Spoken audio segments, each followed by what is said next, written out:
Kimse bir şey bulmazdı bizde. Kağıtlar, kitaplar doldururdu bizi. B harfiydik sözlüklerde. Balıkçıl, bölünen, kesilen, katlanan matematiklerde. Saatlerde hiçbir şey göstermeyendik. Yalnız, sahi hiç söz açmayandık kendimizden. Ne desek yalan gibiydi. Doğuran bir kadının izleri vardı her yerde. Asıl takvimlerde.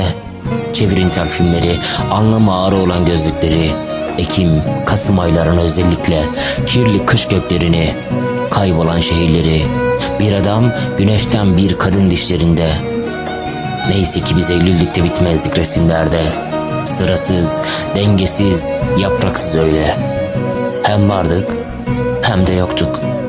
Biz sahi nereliydik? Belki de T harfiydik. Tutunmak, tanrı, tabure. S'lerde soluksuzluk ve solgun savunamayan. Issızın ıppıssızla birleştiği yerde. Kaldı ki görmüştük de bitkiler bölümünde. Bir adam dururdu öyle. Altında hiçbir şey yazılı. Dururdu. Kendisiydi bir çiçek gibi elinde.